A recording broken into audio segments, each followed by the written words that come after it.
Сайн байцгаана уу? Шинэ бичлэгтэй татам ойрол.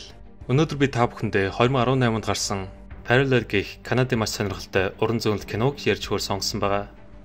За тэгээ олон юм ярилгүй бүгдээрээ шууд кино руу орцгоё. Тэгэхэр хотын цагт амьдардаг эхнэр нөхөр хоёрын ярилцж буй хэсгээр кино маань эхэлнэ. Мариса гэх эмэгтэй нөхрөөрөө зураг сонгуулах үед гинт нохоод хуцж эхлэн эмэгтэй юусныг шалахаар доод хорлоо буuna. Тэр нохооныхаа цавыг дүүрэх үедээ Жаз нь хагарсан байгааг харах бөгөөд Мариса бос стэйж гарах гэхэд гинт масктай хүн түүнийг хөдөлж болохгүй анхааруулв. Тэр эмэгтэй юу болсныг тайлбарлана гэж худлаалан дуу намсгчтай буугаар түүнийг будаж устгадаг.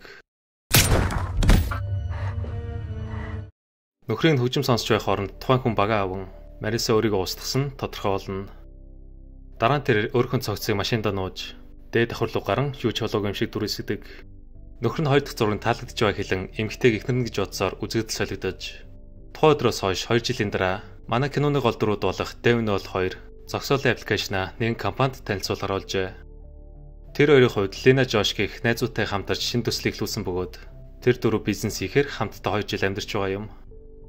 Тэр хоёр хөрөнгө оруулалт авахар өдөрлүүдэн ятхаад цагт тэдэнд аппликейшн ээж дуусгах 7 хоног хугацаа олгодог. Харин нь бол дор ээж 4-7 хоног болно гэж нэмж хугацаа өгөхийг гуйх боловч цагт тэр хоёроос сайн хүмүүстэй уулзсан гэж хэлсэн хугацаанд нь хийж дуусгахыг сануулна. Зэдгийх залуу тэдний хийх ажлыг хэм дүнээр хурдан хийж дуусгах тул цагт саналын зөвшөөрөхөөс нааш хөрөнгө оруулах боломжгүйдээ тайлбарлана. Удалгүй тэр хоёр зэдгийх залуугийн гэрт очин нөөл хэлсэн үгнээс нь олж түүнийг зодох гэхэд Devnol-аа болуулж 50 ярилцах хэрэгтэй хэлв. Зэдгийх хувьд өмнө тэдэнтэй хамтарч бизнес хийхээр шийдсэн ч мөнгнөөс олж тэр хоёртой маргалдан ганцаараа ажиллах болсон байна. Энэ үеэр Lena Josh хоёр нэгнийгээ зурж дуусган Josh түүний гой зурдыг хэлэн тэр Carmen-ыг найз залуутай хамт байг цонхоруулж харав. Харин тухайд Devnol 2 тэдэнд юу болсныг хэлэхээр бар руу дагуулж яван нөөл захирлын хэлсэн саналыг тэр хоёр тайлбарладаг. Devn тэр дөрвийг цааш юу их талаар ярилцах үед Carmen гих бартендер эмэгтэй тэдний удаа амьдарч байгаа байшинт муу энерги шингэсэн хэмээн тэрээ 2 жилийн өмнө эзэн эмэгтэйг орс сургуу алга болсныг олж мэджээ. Lena Carmen-ы зохиосон үлгэрт итгэхийг хүсэлгүй. Удалгүй тэр дөрөв бүтлгүүдлээ ярилцахаар хэсгүүд суухаар олов. Carmen тэр дөрөв Josh-ийг тэхэн дээр нэг эмэгтэйтэй хамт сууж байгааг харан тэр эмэгтэйг найрах гэхэд найз залуу нь түүнийг холбоо байхыг анхааруулдаг. Шөнө дунд найзууд гэртээ очин зогсоолын аппликейшнаа 7 хоногт хийж дуусгах талаар ярилцдагч Devn үнийг боломж өгж бодож байлаа. Тэр хуучин ажиллаж байсан компанидаа буцаж орохоо шийдснээ илэн гэрлгүй явахар болоход Josh түнд бухимдан уурласандаа логороо юм шийддэг. Lena унсан жазыг өлөх үедээ ханд нүх харсныг анзаарч тэр дөрөв цаана юу байгааг мэдхээр ханыг нурааж эхэлнэ.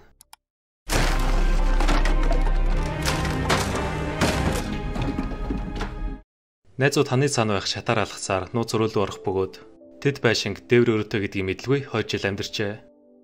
Гайхсан тэд өрөөнд янз бүрийн эртний зүйлс байгааг харан Lena тэр гуравт олсон зургуудаа харуулв. Нөөл өрөөг шалах хооронд Lena тэр гурав Marisa-г ихэр гэж бодан адилхан авцтай хэрнээ доторх нь өөр сэтгүүл тэднийг гайхшруулдаг. Харин тухайд Josh угнаас гар хаалга олж нөөл байшинг бүх өрөг ажигладаг перископ дургаар харна. Хачиргалтай зүйлс олсон тэд өрөөг судалсаар гинт шүүгний алга салж унан Devn самсгүйр толин гараа оруулах нь тэр. Don't move.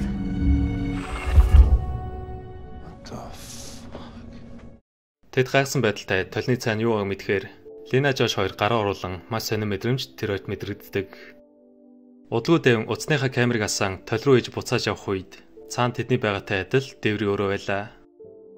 Дараа нь Josh зөрөгтэйгээр тол руу гүйж орон зойронд ирснээ мэдэж тэр арай алгаар гарах үедээ өөрсдөө мах шарж байгааг холоос харав. Josh уцаараа бичлэг хийж аван найзуудаа өөрсдийнхээ бичлэг үзүүлэхэд тэр өөр гайхан түүний тол руу ороод 5 секунд болсныг хэлнэ. Тэд хугацааг тооцоолохоор утсан дээрээ цаг харан Josh 30 минут алга болсон тул нөөл энтхийн 1 минут толинд орсон 3 цагтаа тэнцэж байгааг тооцоолж гаргадаг. Найзууд толны цаана өөр цаг хугацаатай ертөнц байгааг ойлгон нөөл Josh 2 толыг доод давхар руу зөөх гэхэд гинт ажиллагаа болж тэд байрнаас нь огт хөдлөж болохгүй гэдгийг мэдэв. Josh нөөл хоёр нэг нэгрээ тол руу орон тэд өөр ертөнцөд ирсэн байх ба дараа нь тэр хоёр гар гараа барилцсан нэг газарт байгаа анзаарна. Нөөл бос үйл явдлыг судлан тол тэднийг хэдэн параллел ертөнц рүү авчиж байгааг ойлгон буцаж ирэхдээ заавал нь ертөнцид ирж байгааг олж мэджээ. Товчхондоо бол зэрэгэлдэх ертөнц рүү шилж байгаа гэсэн үг юм. Devn толыг ашиглах нэг санаа дурж тэд зогсоолын аппликейшнаа 7 хоногт дуусгах шийдэн параллел ертөнцид тэднийг доод давхарт байх хооронд Josh нөөл хоёр Devn-ийн давхарт кодо бичсээр тэд толны ачаар 4-7 хоногт хийх ажлаа 1-7 хоногт хийж дуусгадаг. Захирлын шаардлага билүүсэн тэд CTT-ийн ажлаа харуулan түнэр дайжигнах бөгөөд Оройн найзууд хөрөн оруулалт авахар олсноо Кармен тайлбарлав. Тэр дөрөв төлөө өшөө том зүйлд ашиглах талаар ярилцсан. Жойс суглаанаас их мөнгө хожих боломж байгаа хэлдэгч. Нөөл параллел ертөнцүүд гажуудалд орох магадaltaйг тэдэнд сануулна. Удлуу тэд ертөнцүүдийг судлахаар Жош Дэвинтэй харин Нөөл Линад хамж явах ба тэд түүх мэдээлэл газрын зураг гээд бүх зүйл яг ижлэхэн байгааг ойлгов. Тэд өсч байсан тул суглаанд очсон Жоши мөнгөөр хоол авч идэн банкны картаар нь хүссэн бүхнээ худалдаж авна.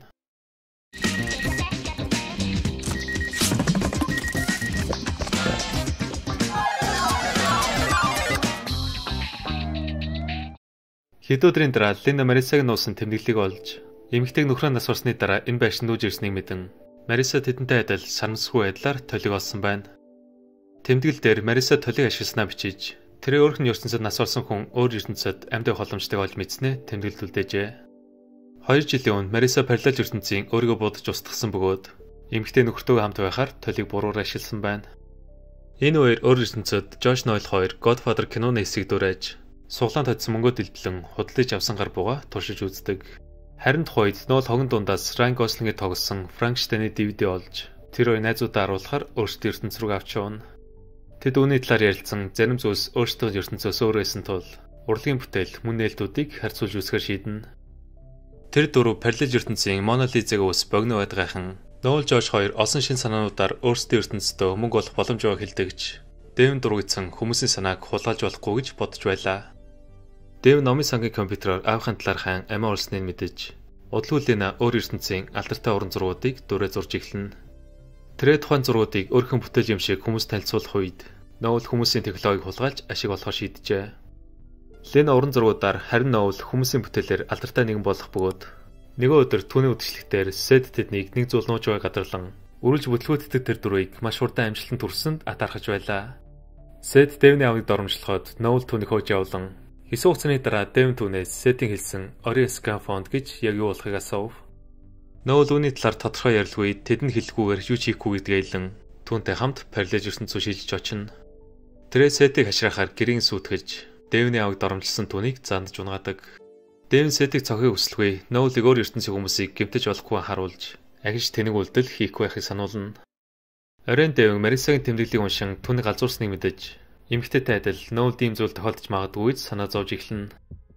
Маргааш нь Дэвин Жош хоёр параллел ертөнцөд ирэн Жош Кармен дуртай хамтлагийнх нь ирээдүйн зохиосон дууг сонсгож түүнтэй цагийг өнгөрүүлдэг.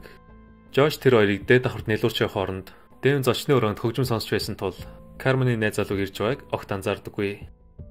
Дэвин интернетээр аавхын талаар хаан өмнөх ертөнцтэй адилхан байгааг мэдэх үед дээд давхарт гинт буундуу гархан тэр Жош Кармений найз залууд буудуулан тэр хоёр өөрсдийн ертөнцлүүгээ зугтах бөгөөд тэрээ цус алдж байсан тул тэр реалтай тусламж дуутахаар 911 рүү залхахаар шийднэ.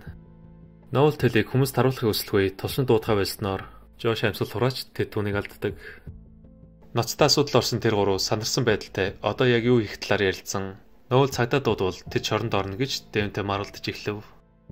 Тэрээ параллел ертөнцийн Жошиг хулгайлж энд авчрах хэрэгтэй тайлбарлан үнээс өөр арга байхгүй хэлэхэд Лина түүний гол дээр зөвшөөрдөгч Дэвин боломжгүй гэж татгалцсаар байлаа. Гэхдээ удалгүй тэр уур цогцыг тол руу авч орон салхиос гүйцэтгэж дараа нь тэд Жошиг ухаалдуулж өөрсдөө ертөнц рүү авч явна.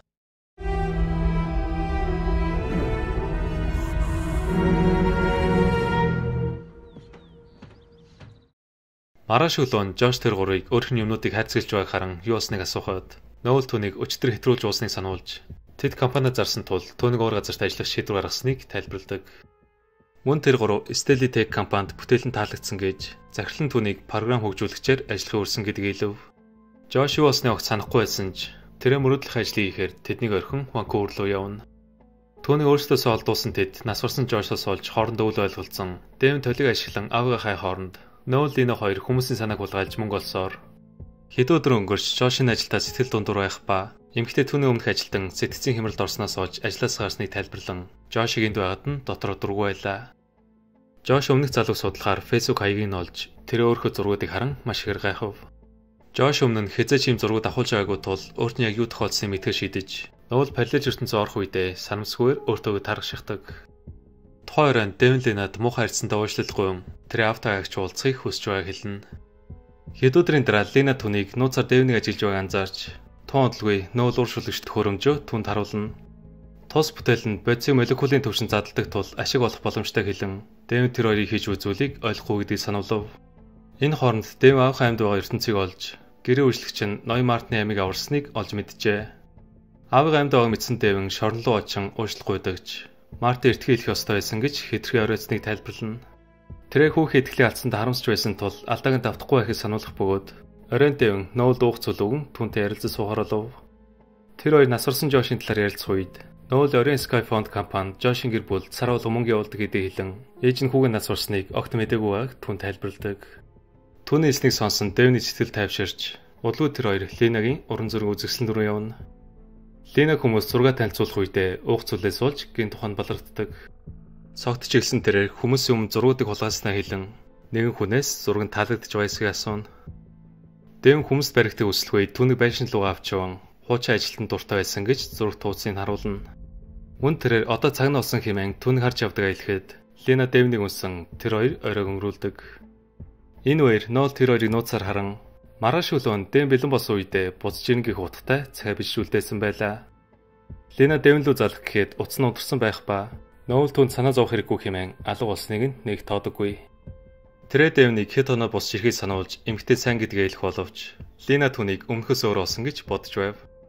Харин тухайн үед Ленаг утас дуурч кафе дотор Жош түүнд өмнө хийж байсан ажлуудаа санахгүй хэлэн ямар нэгэн зүйл буруу байгааг тайлбарлах гэж хичээдэг. Мөн тэр авахсан зургууд уншсан номонд зарим зүйлээр өөр байгааг мэдснээс гадна цөмгөн дотор байгаагаар бууг ханаас гарч ирсэн гэд яг юу болоод байгааг огт ойлгохгүй байлаа.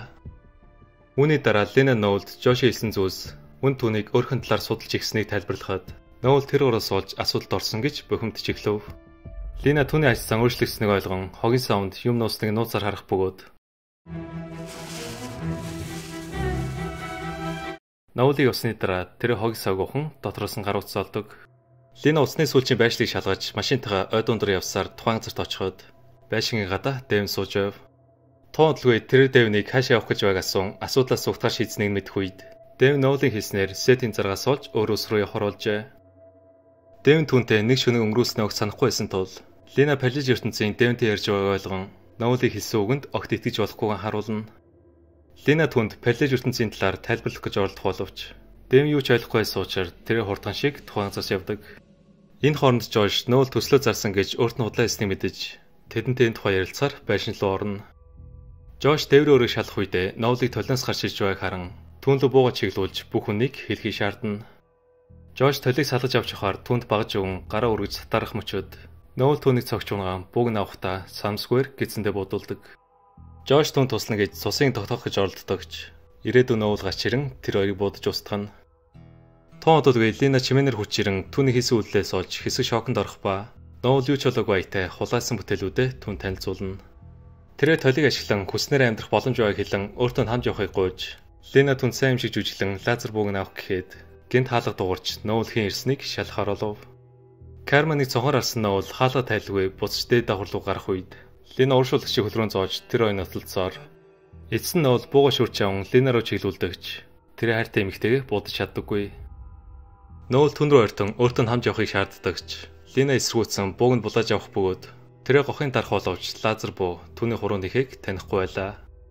Лена зүгтгаар хаалгаар гарах гэхэд Ноулын сурлуусан төгжөө онгоохгүй байсан тул тэрээдээ давхар руу гарan тойл руу орохор болно. Гэхдээ Ноул түүнийг үстэж гараж ирэн одоо зүгт газар үлдээгүй хэлэхэд Дэв хурж ирэн Ноулын цээж рүү бууддаг.